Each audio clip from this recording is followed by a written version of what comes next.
Well, let's talk about this loan, shall we? KJP was at the podium and was discussing a $50 billion loan to Ukraine. Take a listen. The United States and G7 are now making good on that commitment. Together, we will leverage income earned from frozen Russian sovereign assets to provide a total of $50 billion of extraordinary revenue acceleration ERA loans to Ukraine. This will lend vital support to the people of Ukraine as they defend their country, and it also makes clear aggressors and tyrants will be responsible for the damage they cause. All right, so it's not just us, right? It's G7, and it's seized funds from Russia and yada, yada. Those are all the points they're going to hit on.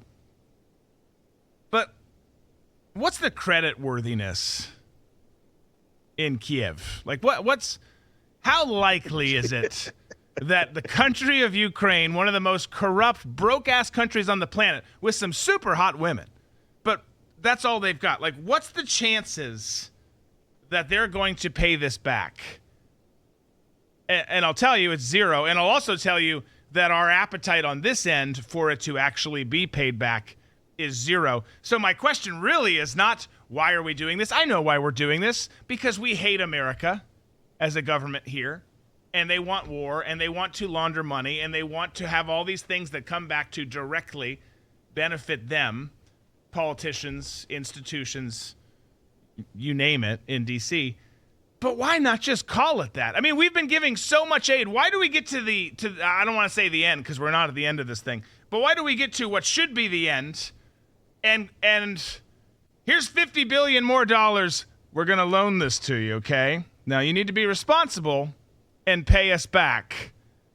I find the whole thing so laughable. It's so ridiculous that even a penny has been spent on this, let alone the big chunks that continue to go to Vladimir Zelensky and Ukraine on paper. Again, some of that is going to him, and literally him. He's going to walk away just fine from this.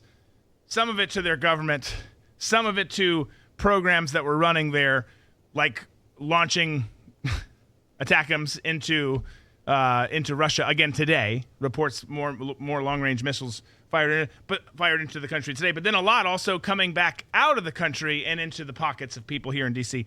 It's just absolutely ludicrous. Tom, why are they calling it a loan? It makes me so mad. It's another exercise in semantics. The permanent deep state, or whatever you want to call it, Democrats in particular, shitlibs as well, they weaponize language. And this is just another example of them weaponizing language. Instead of saying, oh, we're giving them money. No. It's not a giveaway. It's a loan. Let's not bullshit about this. Ukraine is never going to pay us back this $50 billion or any money. Never. It's never coming back. So it's just, again, it's a semantics game. It's like when Kamala was a border czar and they were like, oh, she was never the border czar. Well, what do you call it when Joe Biden put her in charge? Right. And labeled her the border czar. Yeah, exactly. It's ridiculous. It's another, like I said, semantics game.